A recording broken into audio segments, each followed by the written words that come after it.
Good morning friends, a very warm welcome to my lesson.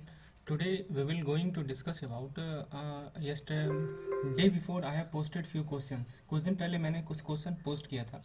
5 question थे basically, मैंने अपने Facebook वाले group में पोस्ट किया था। तो दोस्तों आप लोगों में से जो लोग नए हैं, जो लोग नहीं जानते हैं इन क्वेश्चन के बारे में कहाँ पोस्ट करता हूँ, तो आप डिस्क्रिप्शन में जाके एक लिंक मिलेगा आपको फेसबुक चैनल का, उससे जुड़ जाएं। क्योंकि मैं रेगुलर इंटरवल पे क्वेश्चन पोस्ट कर रहा हूँ और उसको मैं समझाता भी हूँ, उसका एक्सप्लेनेशन को समझाता हूँ। तो दोस्तों आज हम लोग अपने facilities for exporter and importers, जो कि हमारे बीएफएम का यूनिट 5 है, उसके कुछ क्वेश्चन को डिस्कस करेंगे। और मैं आप लोगों को इनके पीछे जो कॉन्सेप्ट है वो भी समझाऊंगा आप लोगों को। तो चलिए दोस्तों शुरुआत करते हैं अपने इस चैनल को, अपने इस लेसन को। तो देखिए पहला जो क्वेश्चन था हमारा वो था कि इसमें पूछा गया था कि the amount representing the full export value of goods और services exported shall be realized and repatriated in India within how much time from the date of export। तो देखिए दोस्तों इसको समझने से पहले हम एक पहले कॉन्सेप्ट को समझते हैं। देखिए प्रिस्क्राइब टाइम लिमिट क्या है। तो देखिए एक्सपोर्ट ट्रेड के लिए जो टाइम नॉर्म्स हैं वो इस प्रकार हैं कि डॉक्यूमेंट का सबमिशन जो होगा वो कितने दिन में होगा, 21 डेज में होगा। शिपमेंट के बाद मतलब आज यदि शिप होता है तो आज के 21 दिन बाद जो है हम डॉक्यूमेंट को सबमिट करेंगे।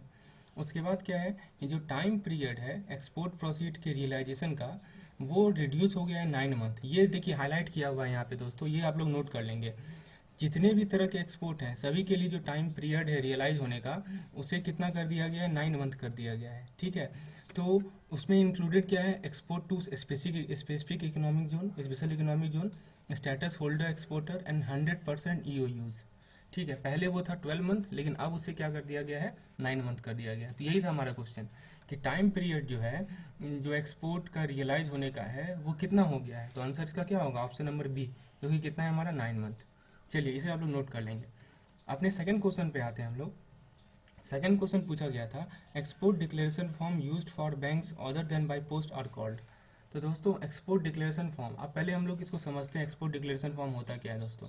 देखिए एक्सपोर्ट डिक्लेरेशन फॉर्म क्या होता है कि जितने भी एक्सपोर्ट हैं, ठीक है, उसे डिक्लेयर किया जाएगा इन सभी फॉर्म में। देखिए कौन कौन सा फॉर्म है मेरा, जीआर फॉर्म। जीआर फॉर्म किस लिए होता है, एक्सपोर्ट जो कि पोस्ट से नहीं किया गया हो। पीपी फॉर्म किस लिए होता है, एक्सपोर्ट जो कि पोस्ट पार्सल से किया गया हो। पीपी मतलब पोस्ट पार्सल। ठीक है, सॉफ्टेक्स मतलब एक्सपोर्ट सॉफ्टवेयर का एक्सपोर्ट, और एसडीएफ मतलब statutory declaration form.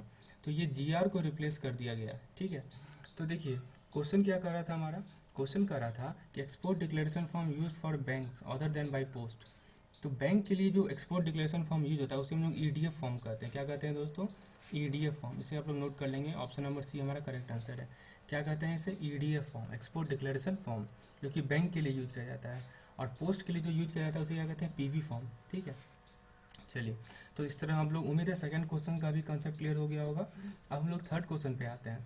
Third question में कहा गया है पेमेंट्स आर रिसीव्ड बाय ईडीज, ठीक है, in the form of A special dollar account in the case of ACU countries which of the following is such a currency. तो आइए पहले इसके पीछे जो कॉन्सेप्ट है उसे समझते हैं। तो ईडीज का कॉन्सेप्ट देखिए हम लोग यहाँ समझ सकते हैं, ये देखिए यहाँ पे समझाया हुआ है अच्छे तरीके से। तो देखिए पहले एसीयू क्या होता है, एसीयू होता है एशियन क्लियरिंग यूनियन। ठीक है, जो कि तेहरान में 1974 में फॉर्म किया गया था। इसके अंदर 9 कंट्रीज़ हैं, India, Bangladesh, Bhutan, Myanmar, Iran, पाक, श्रीलंका, नेपाल एंड मालदीव्स। ठीक है, तो देखिए काम का चीज़ ये है कि export proceed from ACU countries can be settled in ACU oblique euro और एसीयू ऑब्लिक डॉलर। ठीक है, मतलब जो भी एक्सपोर्ट प्रोसीड है इन सभी कंट्रीज से उसको हम लोग एसीयू यूरो में या एसीयू डॉलर में हम लोग सेटल कर सकते हैं। और एक सेपरेट डॉलर यूरो अकाउंट को मेंटेन किया गया है जिसका जिसका डिनोमिनेशन क्या है, एसीयू डॉलर या एसीयू यूरो। बस यही तो है, समझना हमें।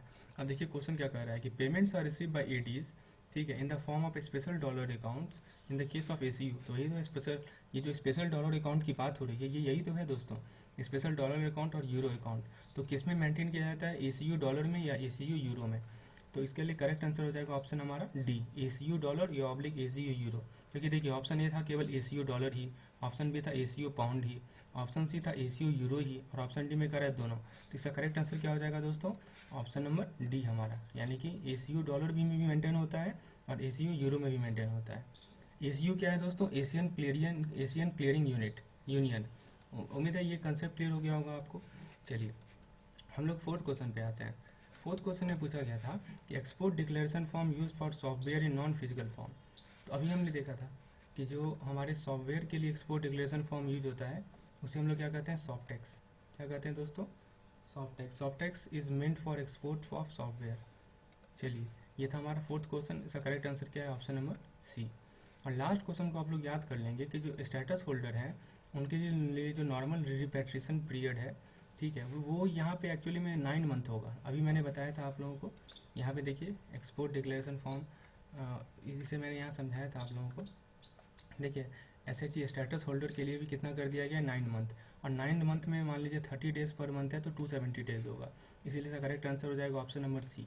ठीक है, ये गलत लिखा गया है, ये नहीं होगा। क्या होगा इसका आंसर, ऑप्शन नंबर सी।